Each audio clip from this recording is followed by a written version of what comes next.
علی محمد خان صاحب، سب سے پہلے تو آپ کو مبارک ہو کہ آپ دوبارہ قومی اسمبلی کے ممبر بن گئے۔ کافی آپ نے مشکلات کا سامنا کیا، کافی امتحانوں سے بھی گزرے، لیکن سب سے پہلے یہ بتائیں کہ یہ جو کل اجلاس ہو رہا ہے قومی اسمبلی کا، آپ کے خیال میں یہ ایک آئینی اجلاس ہے یا غیر آئینی اجلاس ہے؟ بہت شکریہ میر صاحب۔ بسم اللہ الرحمن الرحیم۔ اللہم صلی وسلم مبارک علی سیدنا محمد وعلی آل محمد۔ آئینی طور پہ تو صدر مملکت کا اختیار تھا اور انہوں نے ایک پرنسپلڈ پوزیشن لی ہے کہ خواتین اور مائنورٹیز کی سیٹیں پوری کیے بغیر آپ اس کو نہ بلائیں، لیکن اسپیکر صاحب نے اب اس کو بلایا ہے۔ اس موقع پہ میں صرف اتنا کہوں گا کہ آج ہماری پارلیمنٹری پارٹی کی میٹنگ ہوئی ہے اور یہ ایک فیصلہ ہوا ہے کہ ہم نے ان لوگوں کو کوئی بھی فری سپیس نہیں دینی، ہم نے بھرپور اپنا ایک رول ادا کرنا ہے۔ اور اگر کل انہوں نے اجلاس بلایا ہے تو ایک جو کام ہوا تھا پنجاب اسمبلی میں، اس کی بھی آج ایک بات سامنے آئی۔ بہت سے لوگوں کا شاید یہ خیال تھا کہ بائی ڈیزائن جو ہے ہماری پی ٹی آئی کے لوگ جو ہے وہاں نہیں تھے اور جو ہے وہ ان کو بائیک آؤٹ کیا۔ وہ ٹوکن بائیک آؤٹ پہ اطلاعات یہ ہیں، آج پارلیمنٹری پارٹی میں بتایا گیا، اس کی وضاحت ضروری ہے تاکہ لوگوں کو پتہ لگے کہ ٹوکن بائیک آؤٹ پہ باہر گئے تھے، اور جب وہ باہر گئے ہیں تو انہوں نے دروازے بند کر کے بزر بجا دیے اور وہ وزیر اعلیٰ کا انتخاب جو ہے وہ شروع کر دیا، حالانکہ ان کا رائٹ تھا۔ نارملی ہوتا ہے، آپ نے تو ساری زندگی آپ کی بھی گزر گئی ہے پارلیمنٹ کو کور کرتے، اپوزیشن بائیک آؤٹ کرتی ہے ٹوکن، اور وہ وہاں سے پھر پارلیمنٹری افیئرز کا یا کوئی سینئر حکومتی نمائندہ جا کے ان کو منا کے لے آتا ہے، وہ آپ کا ایک طریقہ کار ہوتا ہے۔ تو بہرحال کل ہم اس میں شرکت کریں گے، اپنا احتجاج بھی ریکارڈ کریں گے خان صاحب کے لیے اور جو ہمارے قیدی ہیں، جو ہم سے جو ظلم ہوا ہے، اور خاص کر جو مینڈیٹ ہمارا چرایا گیا ہے، لیکن جگہ ہم خالی نہیں چھوڑیں گے، میدان ہم خالی نہیں چھوڑیں گے۔ اچھا، اب یہ بتائیں کہ جس بنیاد پر آپ کہہ رہے ہیں کہ یہ کل جو قومی اسمبلی کا اجلاس ہے یہ غیر آئینی ہے، تو کیا اسی بنیاد پہ جو خیبر پختونخوا اسمبلی کا اجلاس ہوا اور اس میں آج آپ کے جو ساتھی ہیں تحریک انصاف کے حمایت یافتہ آزاد امیدوار، انہوں نے بھی حلف اٹھا لیا، تو کیا خیبر پختونخوا اسمبلی میں بھی تو ابھی وہ نشستوں کا مسئلہ حل نہیں ہوا، ریزرو سیٹوں کا مسئلہ حل نہیں ہوا، تو کیا وہ اجلاس بھی غیر آئینی نہیں تھا؟ دیکھیں، میں نے قومی اسمبلی کو بھی غیر آئینی نہیں کہا، لیکن میں نے یہ آپ کو کہا کہ اختیار صدر مملکت کا تھا۔ اسپیکر صاحب اب اس کو بلا رہے ہیں، ہم نے فیصلہ کیا ہے کہ ہم اس میں شرکت کریں گے تاکہ بالکل کوئی free space P D M والوں کو، پی ڈی ایم تو خیر نہیں رہی، مولانا صاحب کو انہوں نے چھوڑ دیا۔ اسی طرح جو خیبر پختونخوا ہے، میں سمجھتا ہوں کہ ہمارے عوام کے مینڈیٹ کی یہ ایک ذمہ داری ضرور ہے کہ وہاں ایک حکومت بنے اور وہاں پہ ڈیلیوری سٹارٹ کرے۔ حالانکہ حق یہ تھا کہ خیبر پختونخوا میں 2/3 سے بھی شاید زیادہ ہماری جو اب لیڈ آئی ہے تو وہاں خواتین کو الاؤ کیا جاتا، لیکن جو الیکشن کمیشن کا فیصلہ ہے، ظاہر ہے مرکز میں نہیں ہوا تو صوبوں پہ بھی اس کا اثر ہے، لیکن بہرحال ہم نے فیصلہ یہ کیا ہے کہ ہم نے مقابلہ کرنا ہے۔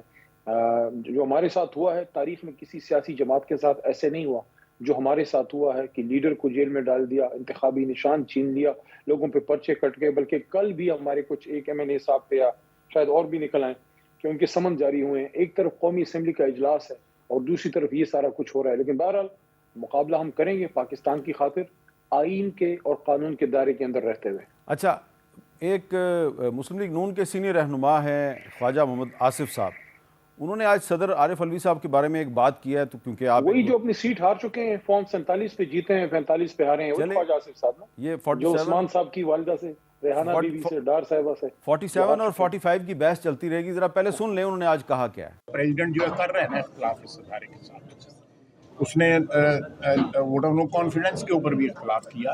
میرا اپنا خیال ہے کہ پریزیڈنٹ کو جو ہے وہ آرٹیکل 6 کے تحت اس کو مقدمہ چلانا چاہیے۔ جی علی محمد خان صاحب، خواجہ آصف صاحب کہہ رہے ہیں کہ صدر عارف علوی صاحب پہ آرٹیکل 6 کے تحت مقدمہ چلنا چاہیے، تو آپ ایک وکیل بھی ہیں، تو یہ مقدمہ چل سکتا ہے؟ نہیں، تم کو انڈیمنٹی ہے اور کس بنیاد پہ آپ آرٹیکل 6 پہ مقدمہ چلائیں گے؟ اور خدا نخواستہ ایک تو یہ آرٹیکل 6 کو بھی ہم نے مذاق بنا دیا ہے، لیکن اگر کسی پہ آرٹیکل 6 کا مقدمہ چلے تو ان پہ ضرور چلنا چاہیے جنہوں نے قوم کے مینڈیٹ کو چرایا ہے۔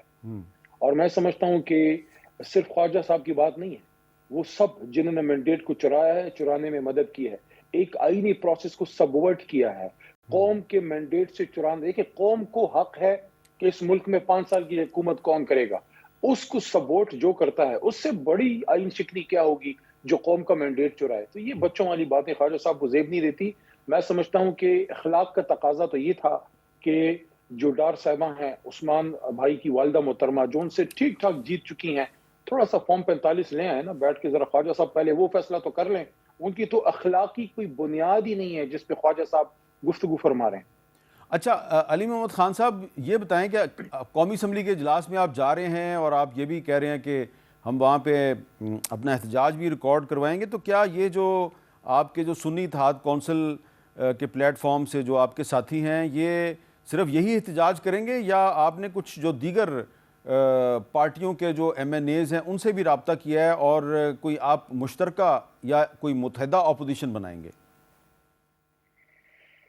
دیکھیں، وقت کے ساتھ بہت سے لوگوں کو اس کا احساس ہوگا کہ بہت بڑا جو ہے وہ ظلم ہوا ہے، اور فی الحال تو ہمارے ساتھ جو ہمارے الائز ہیں ان میں سے ایک تو MWM کے ایک ممبر ہمارے ساتھ ہیں.